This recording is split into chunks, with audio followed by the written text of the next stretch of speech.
Can a game make you feel like you're getting hugged? Players are coming to the game space with a wider variety of expectations, abilities, and desires than ever. And that's great, because we should think not just about how games play, but also how they make people feel. And our next speaker knows that quite well. When she started in games, she felt like they were pretty high stress. So, finding low stress environments not just to learn in, but also to play in, has become critical to her. Here to talk about what it's like to make games with love in mind, please welcome to the stage CEO and co founder of Animo Games, Sylvia Aguinaga. Hi, everyone. I'm Sylvia Aguinaga. I'm a first generation Chicana. I'm a mom of two, and I lead a small game studio called Animo Games. We just launched our first game, Star Stuff, this past June. It's a deceptively cute programming puzzle game where you work alongside bots to tackle the most important and undoubtedly the safest task in the galaxy, which is fixing a star factory. Today, I'm honored to be a part of the Game Devs of Color Expo to share with you how we organized our intentions for the game. So this is Systematizing Making Games with Love, where in less than 15 minutes, I'll share my personal motivation, some methodology, how we implemented what we learned, and some resources. So first, some quick context around how I got to where I am as CEO and co-founder of Animo Games. I grew up playing video games in the back of my family's liquor store. I took over my older brother's chores in exchange for them beating the hard parts of whatever treasure I was playing at the time, whether it was NES or N64. Um, I felt afraid to fail at most things, so I didn't try anything that I thought I'd fail at. This fear of failure unfortunately followed me throughout college, and I witnessed how my body reacted to stress under pressure.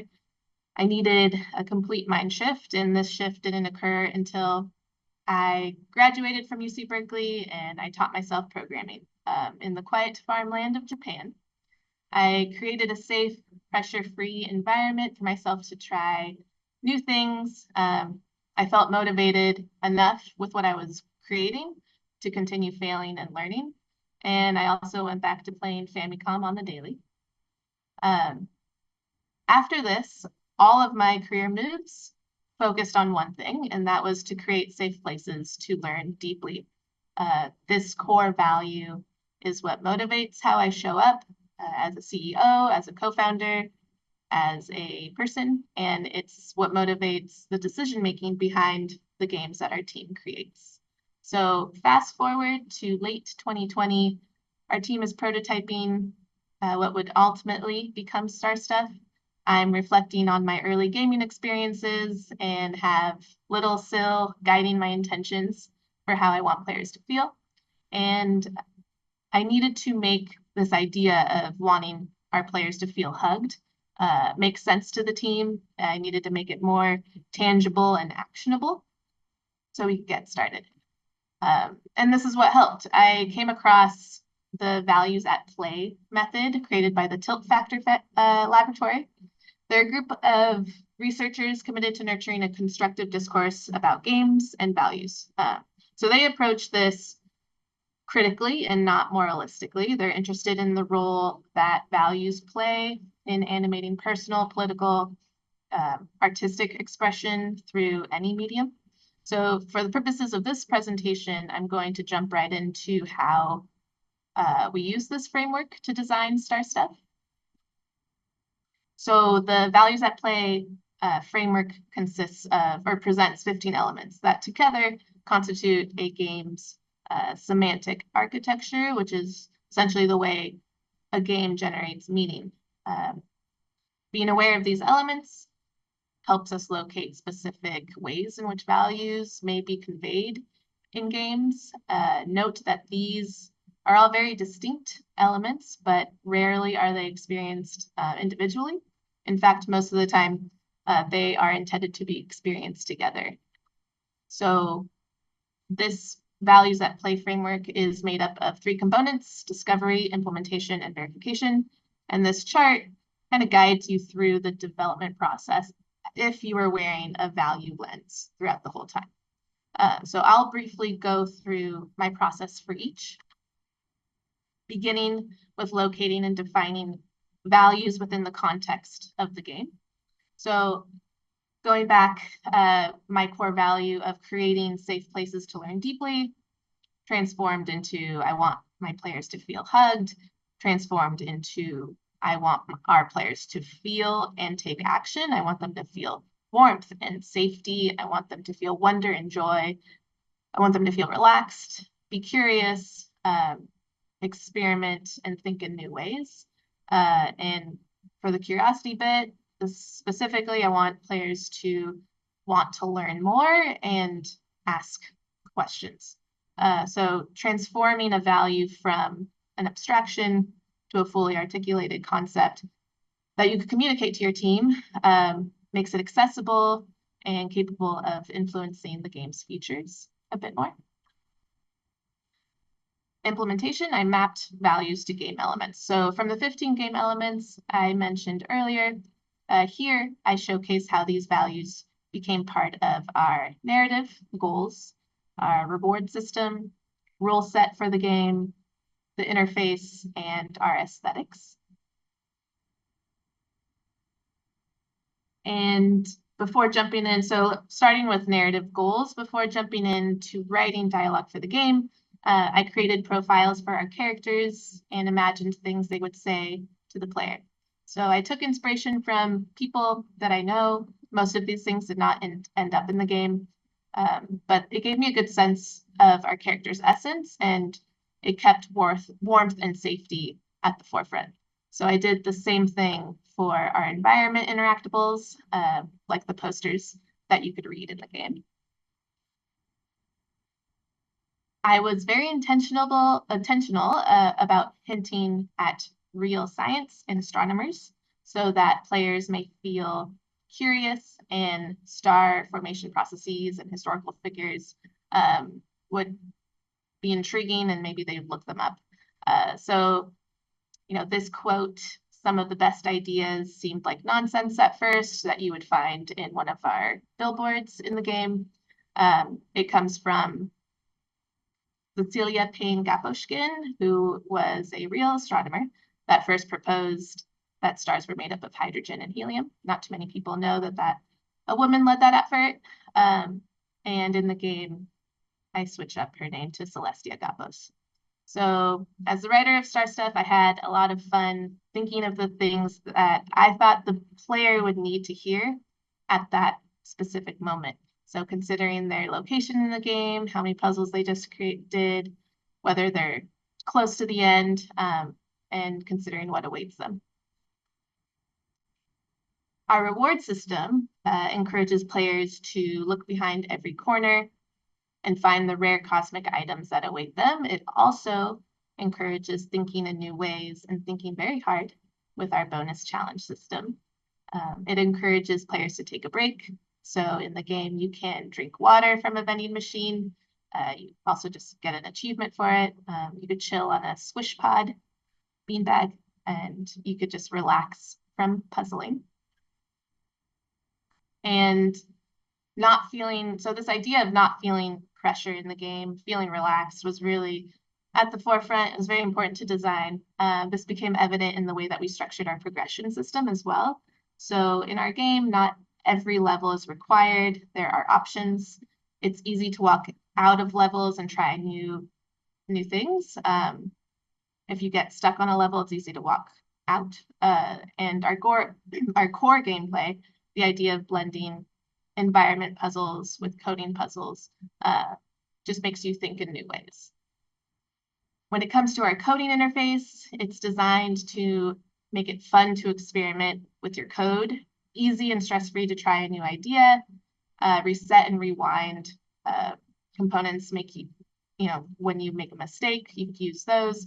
When you enter a level before approaching the terminal, you're able to explore the level a bit, play around with switches, see what does what, and get a grasp of the problem first before you even start to code.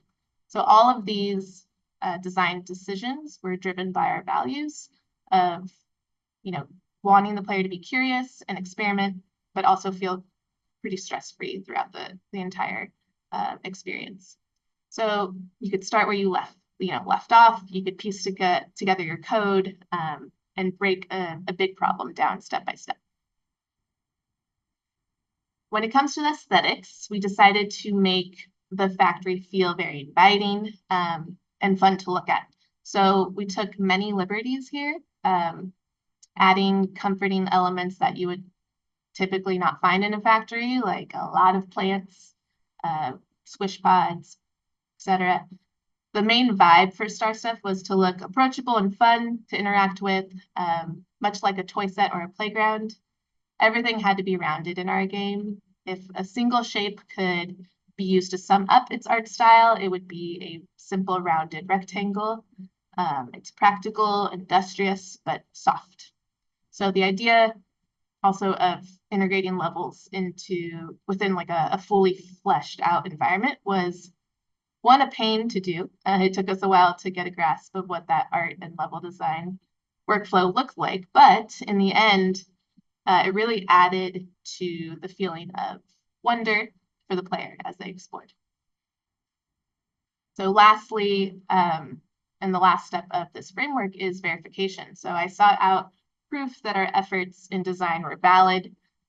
We did this by playtesting a ton, and once the game was launched, we, reading player reviews and watching streams. I kept a few questions in mind throughout this process, and I continue to keep these questions in mind.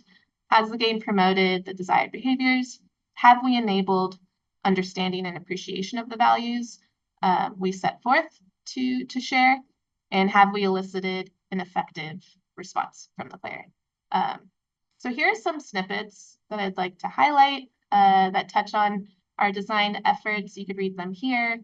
But one player says it's programming puzzles are intuitive and make you think in new ways, while its charming UI and atmosphere give it that dreamy vibe, which encourages you to keep trying, even if you're stuck. Each section has multiple puzzles that you could tackle in whatever order you'd like. If you struggle with the puzzle, you don't feel like you're forced to complete the puzzle to continue. The overworld area gives the concept of a semi-ordered path while not stressing a strict order for puzzles to be completed in. So as you can see, a lot of our efforts that we sought out to achieve were, verified by kind of just like mainly word by word, which is amazing to see and feels really good as a dev. And we, there are also several clips that I'd like to share, but for the time purposes, I do want to focus in on just one here. So this is a snapshot conversation during Fierce Oxalotl's stream. Shout out to Fierce Oxalotl. A member of the community here asked Fierce if they named their character Mija themselves. Mija is not a player-chosen name. It's an intentional design decision. Mija means mi hija in Spanish, or my daughter. So it's a term of endearment used widely in Mexican culture. This decision really pays tribute to the little Sil, or I like to say anyone's inner child that maybe needed more encouragement at the time. So Fierce's community mentioned how it reminded them of their abuelita, their grandma. And Fierce responded, I love that even just one word that developers decided to pick for this game can bring up memories of your grandparents. And I really think that's a beautiful thing.